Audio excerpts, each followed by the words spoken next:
That's good. Okay, so what I'm going to talk about is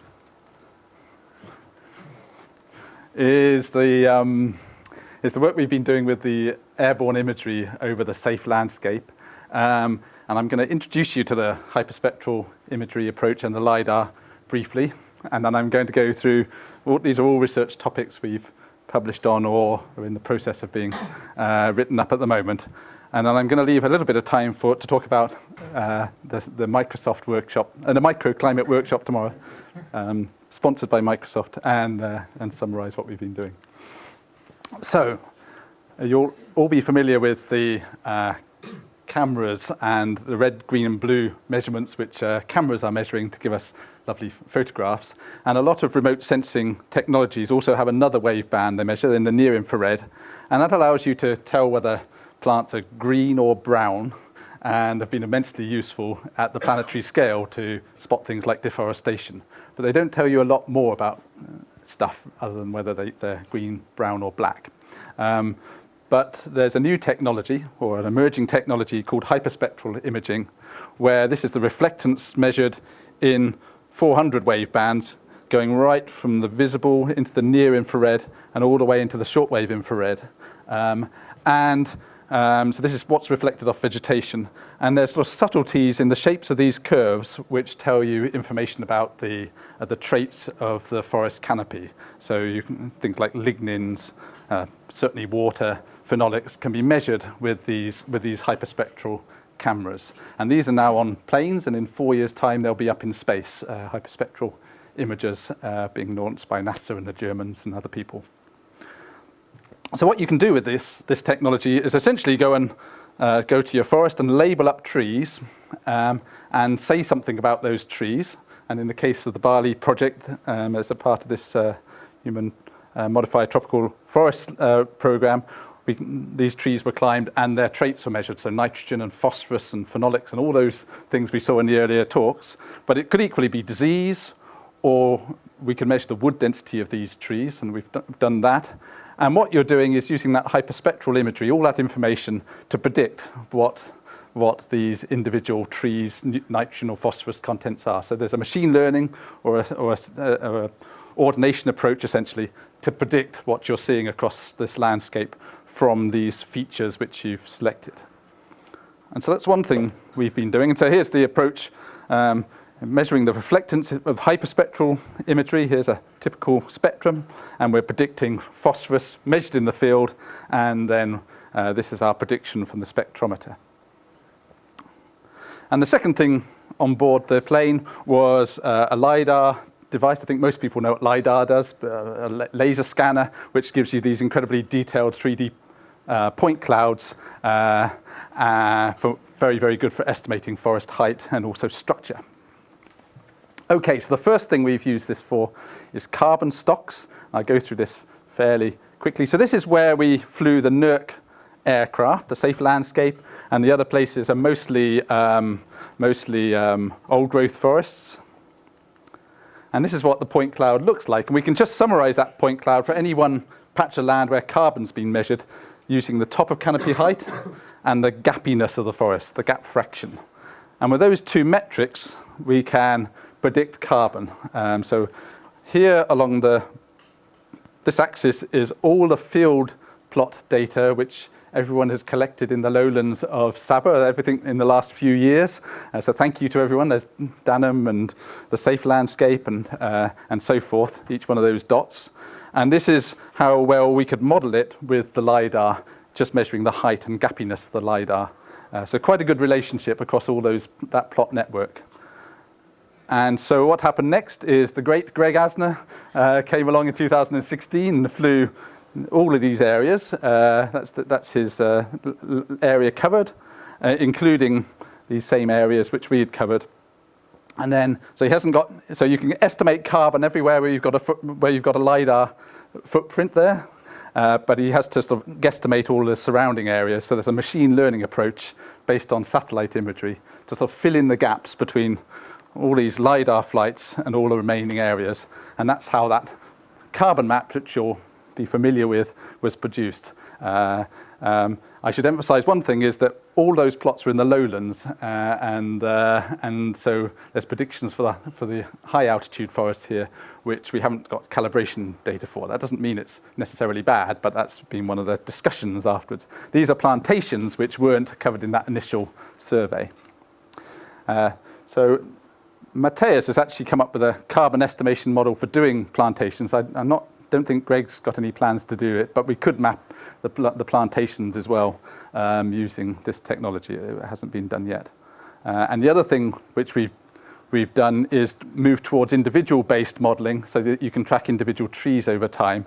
And this is a complicated mathematical approach for doing it, but there's several different approaches, some hard and some easy to do. So if you wanted to see whether individual trees had died due to a drought event, you could come back and repeat the LiDAR survey and spot those trees which were missing the second time. Okay, one down. But they're quicker after this. One of the problems with remote sensing of carbon from aircraft or space is that you're essentially measuring the volume of vegetation, and you can't measure the wood density. And there's been some nice paper by Ed Mitchard in Edinburgh showing that this wood density error is quite significant when you map out the Amazon, depending on your assumptions about wood density. So we can actually measure that with the hyperspectral sensor. So here's our doing exactly the same thing, predicting wood density and comparing it with what we can measure in plots. So one is species richness, this is species richness, and that's wood density. And so we can refine those carbon maps using this technology, but particularly once it goes up into space, we can try and predict wood density at a global scale. That was quick. Foliar nitrogen and phosphorus concentrations. So this is the work Tom's been doing. And essentially it's the same approach. It's the barley trait campaigns. I think we used 120 or so of the trees which are being climbed to calibrate our models. And then you can predict nitrogen to phosphorus ratio, for example, across the safe landscape here. And this is just a summary result of what we found, that the main thing actually affecting nitrogen and phosphorus in the canopies is your elevation. It makes a big difference whether you're on a leached hilltop or a valley bottom where the nutrients are accumulating. But we're also picking up an effect of selective logging or possibly salvage logging. Are you awake at the back there? Yeah. We might have to change our language, won't we? Forest composition and turnover. This is really cool, this one. But we haven't done it for SAFE. But never mind. This is Sepalock Reserve, and there's 3 distinct forest types there. And there's 36 1-hectare plots arranged in clusters of 4. What we've done is calculated the beta diversity of the vegetation between these 1-hectare plots. So this one to this one, this one to this one, and this one to this one, blah, blah, blah. So we've constructed that matrix of beta diversity. And this is a summary of that, just a sort of Venn diagram.